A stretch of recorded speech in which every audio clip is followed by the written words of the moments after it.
In the month of Muharram, many people remember certain events that took place after the time of Rasulullah sallallahu alaihi wasallam. And without a doubt, one of the greatest tragedies that this ummah has ever faced was the shahada and the martyrdom of Husayn radiyallahu an. We spoke about the shahada of Umar radiyallahu an, which happened on the 1st of Muharram.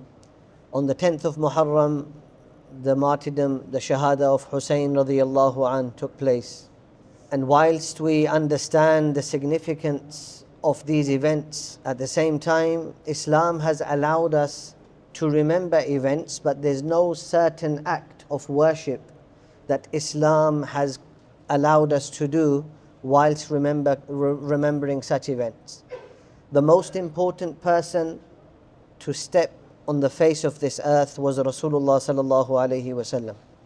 For his birth or death, we have no special day where we celebrate or we mourn his death. But what we can do when we remember somebody and we want to continue their legacy, our life should become like their life. So if we claim that we love Rasulullah sallallahu alaihi wasallam, we should try and follow him. We should try and bring his life into our life. It won't be an easy task. It's difficult, it's long, because there's a lot of obstacles in the way. But we have to keep trying, and that's with anything in life. When we look at the life of Husayn radiyallahu an, if we want to show our connection with him, let's follow his life. Let's follow what deen, what religion he followed. And then we will see that we will be following the deen and the way shown by Rasulullah sallallahu alaihi wasallam. Whichever companion you follow, you will end up following Rasulullah sallallahu alaihi wasallam. It's as simple as that. But unfortunately now what happens that people start to remember certain events, and out of claiming that they love certain individuals so much, they start swearing sometimes, start accusing sometimes, start saying negative things about other companions, claiming the love of one of those companions. So some people claim that they love Husayn radiyallahu anhu so much that the people that Husayn loved, they start to hate. The people that Husayn loved radiyallahu anhu, they start to call them kuffar. The people that were close to Rasulullah sallallahu alaihi wasallam, they start to say nasty things about them. This cannot be Islam. Islam does not allow us to harm ourselves. Some people on the day or in the days of Muharram, they start to self-harm. No rule of Islam allows us to self-harm. Your body is an amana from Allah subhanahu wa ta'ala. But with this, in the month of Muharram, what we learn sabr, patience. And this is the patience that Husayn radiyallahu anh taught us. When he knew, as he was approaching the fields or the land of Karbala, he knew that his people had already left him. He could see this. In fact, he knew this from the time he was leaving his hometown to leave for Karbala, because many people didn't go with him.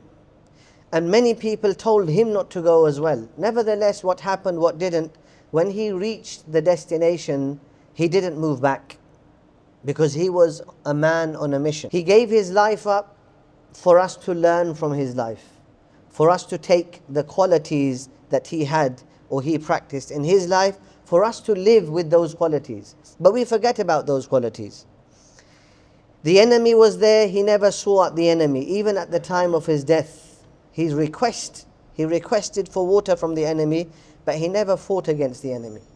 He never said nasty things about the enemy. This is taught to us by the life of Husayn radiyallahu anh. But sabr is something that a person does in many ways. Not only sabr when some difficulty comes your way. When somebody passes away, we have to make sabr. الصبر عند صدمة الأولى. The initial stage of sabr is the initial part when you are affected or you are tested with a calamity. When Allah takes something away from you, those initial moments is where we have to exercise sabr. Because later on, as time goes, we become used to it and the difficulty gets easier.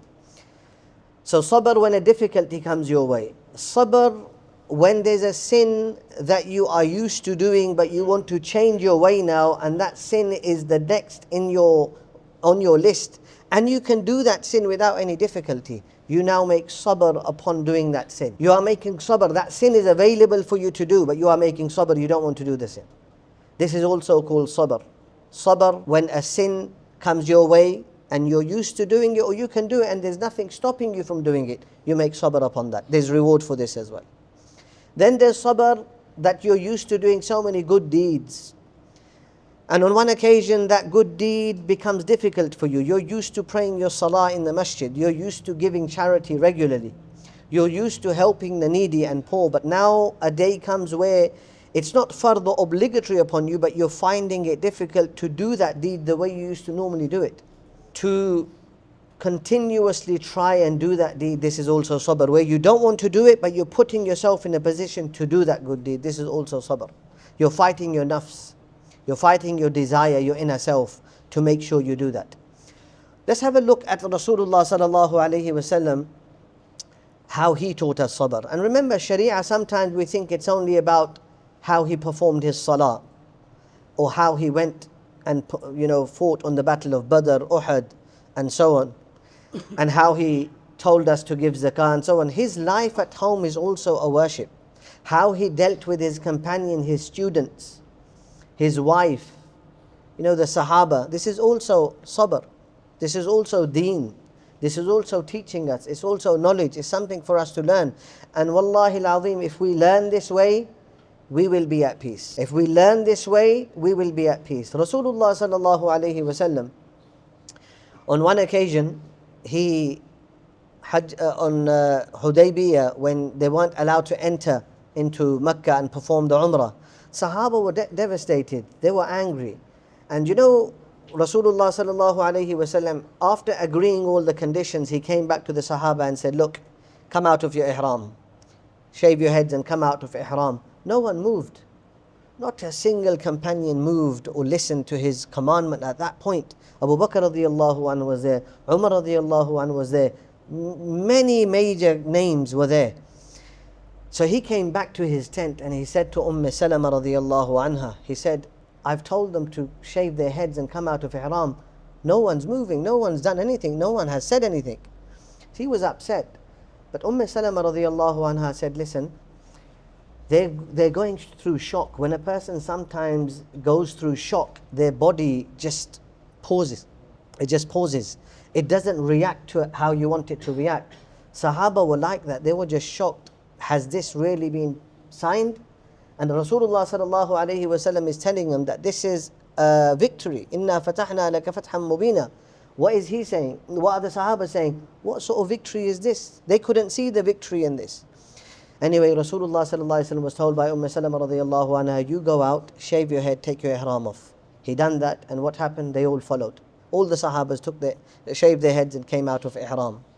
On another occasion, Rasulullah sallallahu alaihi wasallam taught Anas radiallahu anhu for 10 years or so. 10 years or so, Anas as a young boy was sitting in the company of Rasulullah sallallahu alaihi wasallam. He himself says, Anas, Rasulullah sallallahu alaihi wasallam would call him out of love, Unais. Unais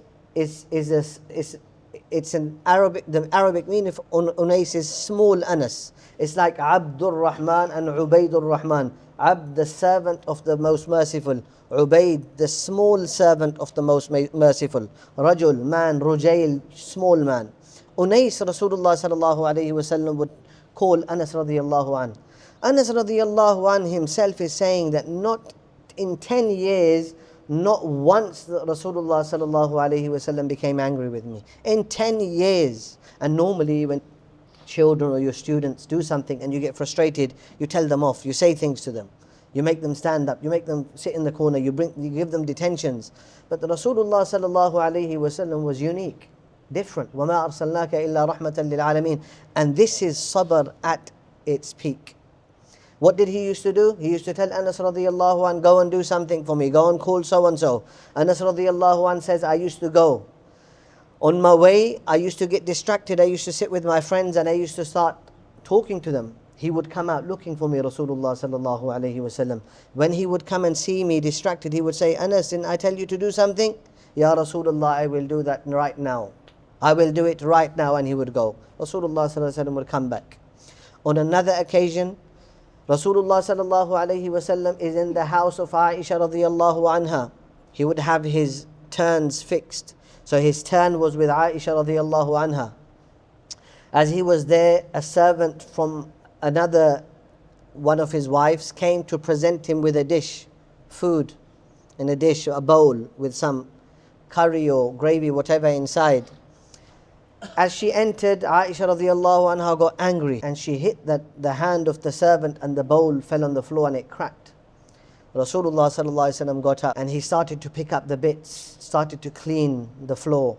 He didn't say anything to Aisha radiallahu anha, but he said to the servant, he said, the slave girl, he said, the ghaira, the protective jealousy of Aisha radiallahu anha. When he said your mom's ghaira has woken up, meaning the protective jealousy of Aisha radiallahu anha has overpowered her.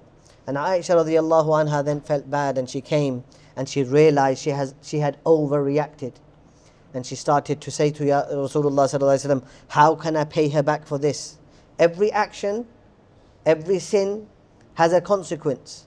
If we know we've done wrong to somebody, we try and make up for it. If we've said something to somebody, we say, forgive me, I said this about you. And I said this to so-and-so, so you go back to them and you clear the air. If you've slandered somebody, you go back to the people who you were saying bad about somebody and you clear the air. These are the ways that were taught to us. These are the ways of rectifying your a'mal, your actions, and undoing what you've done. Asking Allah for forgiveness, asking the individual for forgiveness. What did he say? He said to give back the bowl that you broke and the same thing that was in the bowl, replace that, give that back, return that back to them. That should be your thing done with this. From this we learn the sabr of Rasulullah sallallahu alaihi wasallam. He could have come out to the Sahabas and said, you have become kuffar, you have become sinners. He didn't say this. He came out, he shaved his head, and they all came out of ihram with him. Normally the Quran would have told people off, but when it came to Sahaba, the Quran was lenient as well. Because the Sahaba are special people. Before we utter a word negative about Sahaba, think, this word will affect your iman down the line.